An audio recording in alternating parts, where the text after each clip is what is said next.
Je pense que les conseils qu'on me demande le plus souvent sont ceux qui vont vous aider à faire tenir votre parfum plus longtemps ou plus intensément.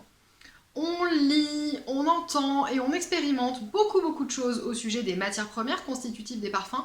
Donc on va se tourner vers certaines matières premières plutôt que d'autres pour avoir des parfums qui tiennent plus longtemps. Ou alors on fait débat autour de la qualité de ces matières premières elles-mêmes. Et si on passait à côté de la moitié de la réponse, c'est-à-dire les matières premières support des parfums.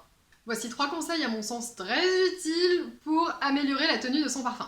Bonjour à tous et bienvenue sur Iris Factice, la chaîne sur laquelle il est obligatoire de sentir bon. Aujourd'hui, comme vous l'avez compris, nous allons parler de matières premières en parfumerie. Et non, cette vidéo ne va pas du tout parler de matières premières constitutives des parfums eux-mêmes, mais bien des matières premières support des parfums. J'ai nommé les matières premières sur lesquelles on pulvérise son parfum. On est un petit peu paumé entre le fait de parfumer sa peau, parfumer ses vêtements. Ce que je vous propose, c'est de décortiquer le sujet pour y voir plus clair.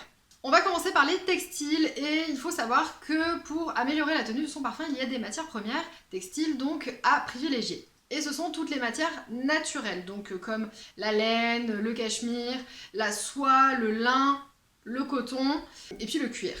Je ne sais pas si vous l'avez remarqué, mais quand on parfume une jolie petite blouse, voilà, super mignonne, mais qui est faite de matière synthétique, le parfum ne va pas du tout tenir dessus, donc on est obligé d'en mettre une tonne, et c'est bien normal. En effet, les matières synthétiques ne tiennent pas du tout le parfum, elles ne l'absorbent pas, et en fait au moment de votre parfumage, ça ne rend plus rien assez rapidement. Au bout d'un quart d'heure, une demi-heure, on sent bien qu'il en manque une partie. Mais où est-il? Est-ce qu'il s'est envolé? Donc mon premier conseil, quand vous voulez que votre parfum tienne le plus longtemps possible dans la journée, c'est de privilégier un vêtement fait d'une matière naturelle. Ou alors d'adapter la quantité de votre parfumage à la matière de votre vêtement. Donc par exemple, si vous avez une soirée et que vous voulez mettre votre super joli petit top en dentelle, super joli mais voilà, tout synthétique, il va falloir en mettre la blinde. Essayez et vous me direz. On n'a pas encore parlé de la peau. Alors la peau est vraiment une matière naturelle, n'est-ce pas? Je vous rappelle que la laine, le cachemire, le cuir, comme par hasard c'est de la peau et de la kératine, voilà. Alors la peau va être excellente pour tenir le parfum, mais paradoxalement, la peau dégage de la chaleur, donc ce qui va accélérer l'évaporation et l'évolution du parfum. Parfois c'est bien, et puis parfois il n'y a pas exactement le résultat qu'on aurait souhaité. Si c'était que de la chaleur, encore ça irait, il n'y aurait qu'à se reparfumer et puis on n'en parle plus. Mais la peau a toute son identité propre, on parle régulièrement de peau qui absorbe le parfum ou de parfums qui ne rendent rien sur la peau, par exemple d'une amie alors que sur la vôtre il est juste magnifique. Ou d'un parfum qui tient pas du tout sur la peau de votre mec mais qui sur vous tient hyper bien. De la même manière que votre peau et votre carte d'identité visuelle, on a chacun une couleur, on a chacun une identité propre de par les emplacements de nos grains de beauté, son grain de peau, son type de peau, sa sensibilité de peau également, nous avons tous une odeur propre qui est constituée de tout un tas de subtilités physiques, chimiques, phéromonales, etc. Vous ne pouvez pas savoir comment va évoluer un parfum sur votre peau. Et parfois c'est tout un drame parce qu'il y a un parfum que l'on adore, qu'on ne peut pas porter.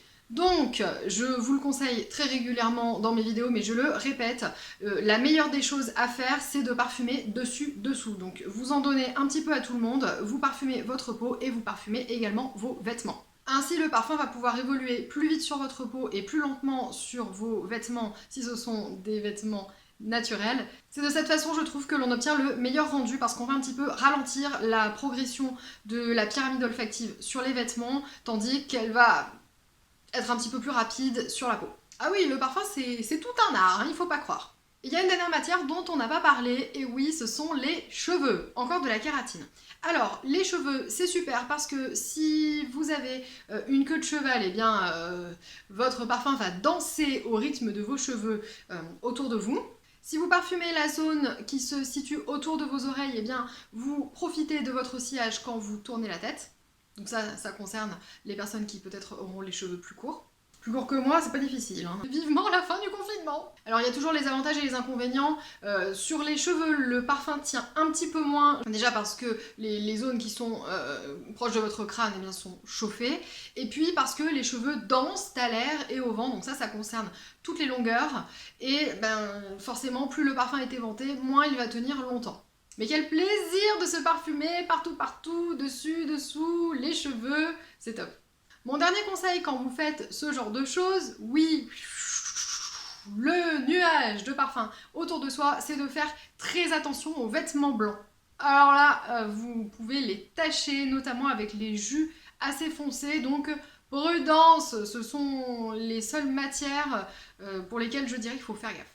Et voilà comment on évince la moitié de la question de la qualité des matières premières, qu'est-ce que je choisis comme parfum pour qu'il tienne plus longtemps, est-ce que je dois faire des choses au niveau de ma peau, etc. Je pense que vous allez me remercier. Je vous invite à liker cette vidéo si elle vous a été utile, à vous abonner si vous ne voulez louper aucune de mes nouvelles vidéos au sujet du parfum. Je vous invite à faire vos petites expériences et puis à revenir vers moi pour me dire ce que vous avez remarqué, mesuré ou s'il y a des anomalies qui se présentent parce que le parfum est un produit vivant donc on peut être soumis à tout un tas de surprises. Je vous fais plein de poutous parfumés et je vous dis à bientôt dans une prochaine vidéo.